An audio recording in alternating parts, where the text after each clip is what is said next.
ഒരു മനുഷ്യന് വേറൊരു മനുഷ്യന് തൊടാൻ കഴിയുന്നത് പോലെ, തലോടാൻ കഴിയുന്നത് പോലെ, സാന്ത്വനിപ്പിക്കാൻ കഴിയണ പോലെ ഒരു യന്ത്രത്തിനും കഴിയില്ല. നമ്മളെ കണ്ണിന്ന് കണ്ണീരിങ്ങനെ വരുമ്പോഴേ അത് തുടക്കാൻ പറ്റിയ ഏറ്റവും നല്ല തൂവാല ഏതാണെന്നറിയാം? തൊട്ടടുത്തുള്ള മനുഷ്യൻ്റെ കൈയാണ്. ഞാൻ സംസാരത്തിൻ്റെ ഇടയിൽ പറഞ്ഞൊരു കാര്യം ഒന്നുകൂടെ പറയാം.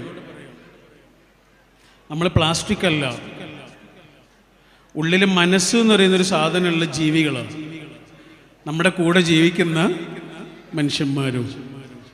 ഈ ഇസ്ലാമിൽ കല്യാണത്തിൻ്റെ സമയത്ത് വധുവിനും വരനും വേണ്ടി പ്രാർത്ഥിക്കുന്നൊരു പ്രാർത്ഥനയുണ്ട്.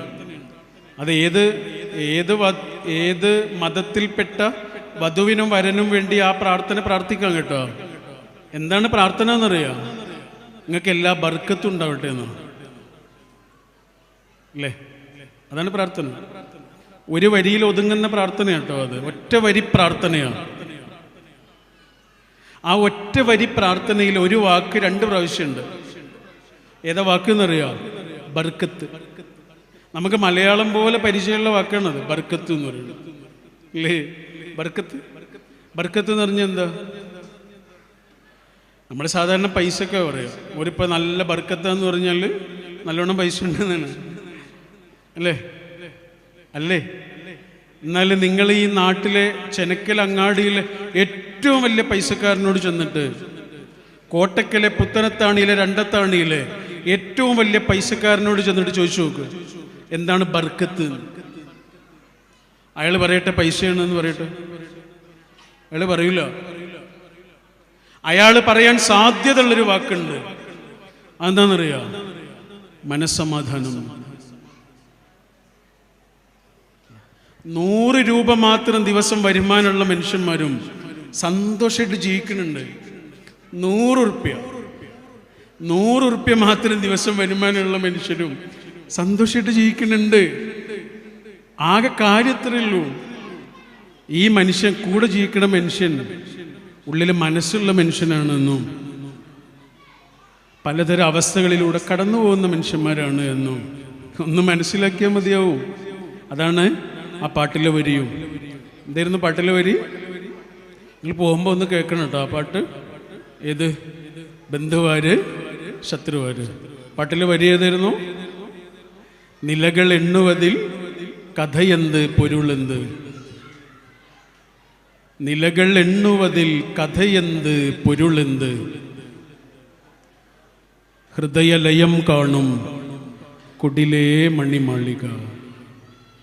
ഹൃദയലയം കാണുന്ന അധ്യാപകർ, ഹൃദയലയം കാണുന്ന ചങ്ങാതിമാർ, ഹൃദയലയം കാണുന്ന മാഷന്മാർ, ഹൃദയലയം കാണുന്ന ടീച്ചർമാർ, ഹൃദയലയം കാണുന്ന നാട്ടുകാർ, ഹൃദയലയം കാണുന്ന മനുഷ്യന്മാർ, അവർ നമ്മുടെ ഉള്ളിൽ ബാക്കിയാവും.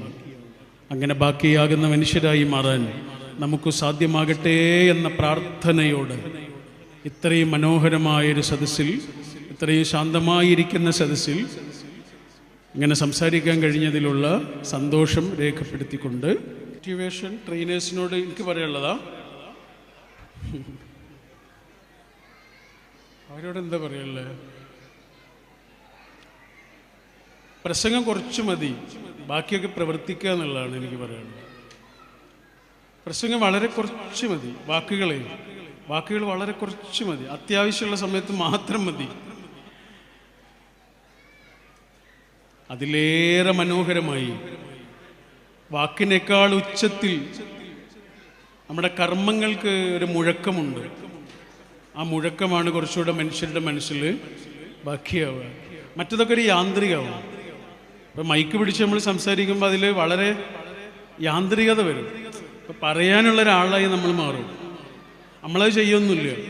അപ്പം നേരത്തെ ഞാൻ നിങ്ങളോട് പറഞ്ഞ് ഉറങ്ങുന്നതിന് മുമ്പ് ഫോണ് താഴെ വെക്കണം 1 മണിക്കൂർ മുമ്പേ എന്ന് പറഞ്ഞിട്ട് ഞാനത് ചെയ്യുന്നില്ലെങ്കിൽ പിന്നെ ഞാനത് പറയണെന്തിനാ? ഞാനത് ചെയ്യുന്നുണ്ടെങ്കിൽ പറഞ്ഞാൽ മതി. ചെയ്യുന്നതുകൊണ്ടാണ് ഞാൻ പറഞ്ഞത്. നമ്മൾ അങ്ങാടിയിലേക്ക് ചെന്നാൽ പൂക്കൾ വിൽക്കുന്ന ആളുകളെ കണ്ടിട്ടില്ലേ? പാളയത്തൊക്കെ ഉണ്ടാവും, ക്ഷേത്രങ്ങളുടെ മുന്നിലൊക്കെ ഉണ്ടാവും പൂക്കൾ വിൽക്കുന്ന ആളുകൾ. അവരത് വാസന ചോക്കാറില്ല. അവർക്കത് വിൽക്കാനുള്ള സാധനമാണ്. ഇതേപോലെ ആകരുത് എന്നാണ് എനിക്ക് ആകെ പറയാനുള്ളത്. ഇത് വിൽക്കാനുള്ള സാധനമല്ല, ഇത് പറയാനുള്ള സാധനമല്ല, ഇതിങ്ങനെ ആസ്വദിക്കാനുള്ള സാധനം. അപ്പം നമ്മുടെ എക്സ്പീരിയൻസാണ് പറയേണ്ടത്. അതാണ് കുറച്ചുകൂടെ, നമ്മുടെ അറിവല്ല. ആ അറിവ് നമ്മുടെ എക്സ്പീരിയൻസ് ആവണം.